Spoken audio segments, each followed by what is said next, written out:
No, tanging ganyan na lang po ang gagawin ni ni Barbie. Ni Chupapi Moñaño.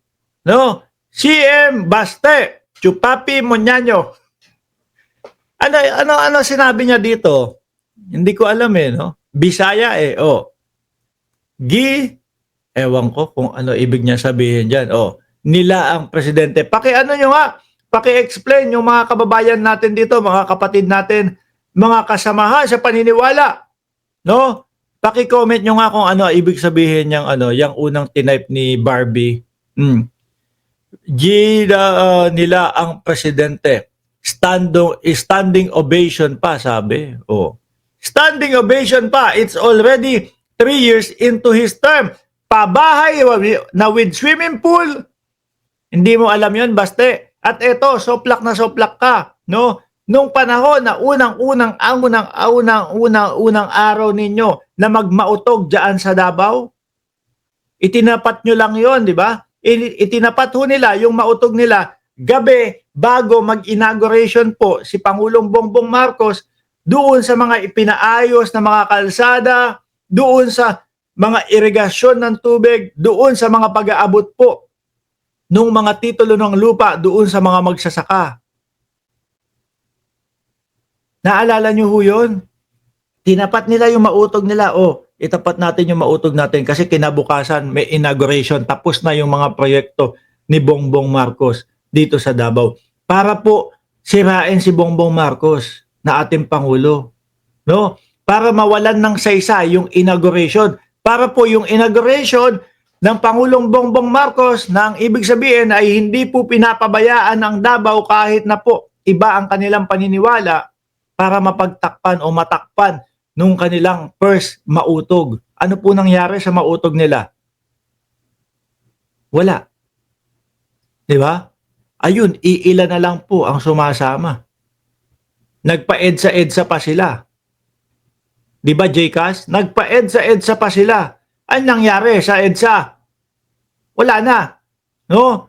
Meron po pumupunta, isa, kalbo pa, si Morales dati. Mukhang wala nang kita, wala nang income. Hindi naman din tawag doon, tinangkilik na mamamayang Pilipino. Wala na. Sabi ni Hill Paises, itong caption ng upload video mo ay legit na fake news kasi ang anak ni Marcoleta sa house. Hintayin mo lang. Nagmamadali ka kay Lassie Ay, sorry. Nagmamadali ka, hintayin mo lang. Ipapalabas natin yan. No? Ipapalabas natin yan. Sabi nung anak ni Marcoleta, dapat ang vice-presidente hindi lang pinapa-impeach. No? Sa korte daw. Hintayin mo. Mamaya na. Papalabas natin buong-buo yan. Walang cut, walang kahit na standing ovation pa. It's already 3 years into his term. He could have not allowed this to happen, pero it happened. Kaninong responsibilidad dapat ito? Anong mahiya naman kayo? No, ikaw ang ehekutibo. Pag sinabi mo dyan na dapat hindi yan mangyari, walang korupsyon dyan. Na dapat ay hindi mangyari, walang korupsyon dyan. Ganun ba dating Pangulo Duterte? Hindi naman. Di ho ba mga kababayan? Hindi naman ho. May masabi lang. Siguro, kinakabahan tong si Baste Duterte dahil ang mga tatamaan ho, mga bossing, yung mga kaalyado nila. Naku, kasama yata yung kay Bongo doon Kung di ako nagkakamali. Kasama yung kay Bongo, no? Doon sa top 15 na nabanggit ng ating Pangulo. Lilinawin ko lang ho, mga kababayan. Lilinawin ko lang ho, no? Yung top 15 na contractor po na nabanggit ng ating Pangulo, hindi naman po sinasabi na merong mga korupsyon o may mga hocus-pocus na ginagawa yung mga yan. Kaya lang po, na sentro ng mata ng ating Pangulo, yung mga malalaking contractor na sa kanila ibinibigay yung mga proyekto. At kasama nga din ho dyan yung kay Chis Escudero, mga kababayan. Kasama dyan, hindi mismong kay Chis Escudero na contractor company. No, kay Chis Escudero na issue. Kasi nga ho, mga kababayan, Yung kaibigan daw ni Chis Escudero, kaibigan lang naman daw ho, mga bossing, no? Na taga Sorsogon, mga kababayan, ay nandoon po sa top 15 contractor na sinabi ho ng Pangulo. Nandoon ho, mga kababayan. Kaso ho, mga boss chief amo sir, may nakita silang butas.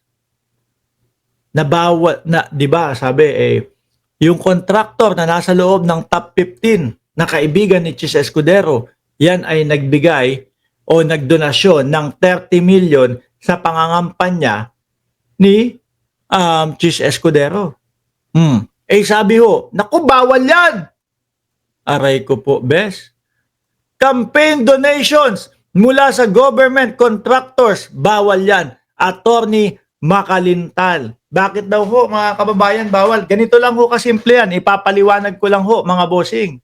No? Bawal kasi, ang mangyayari niyan, baka mapaboran yung contractor na yun. Baka ang mangyari ho, oy, kasi ito, nasa bid yung contractor na yun, ano? Nasa bidding, humaharap sa bidding, may ibibigay kaming bidding, sasabihin nung nabigyan ng donasyon, uy, contractor ko, may power siya nanalo siya no? Uy, kaibigang contractor ko yun ang kunin mo ha, yari na, mga kababayan.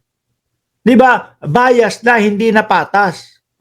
Sabi ni Ralph Montiflor, meron dito sa Negros, na check ko sa sumbong sa Pangulo, di nag-exist ang proyekto.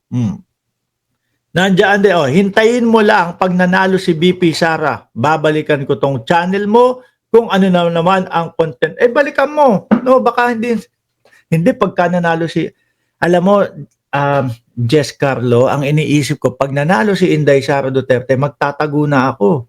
Baka mamatay ako. Hindi! Magtatago na ako. No, hindi na ako magpapakita. Magtatago na ako. Mahirap na. Baka mabalikan. Sabi pa naman ng mga DDS, babalikan kayo ni Sara Duterte. No? Yun yung sinasabi ho ng mga DDS Siyempre, ikaw ba naman, nagbablog ka. Hindi ka ba matatakot nun pag sinabing babalikan kayo ni Sara Duterte? Tapos yung mga naririnig natin sa Vice Presidente, ipapapatay ang Pangulo pag may nangyari sa kanya. Ipapapatay si Lisa Marcos pag may nangyari sa kanya. Kung yun nga mga presidente, kaya ipapatay, ano pa kaya ako? Magtatago na lang ako. Nagagalit na naman. Paano pagka hindi nanalo? Kasi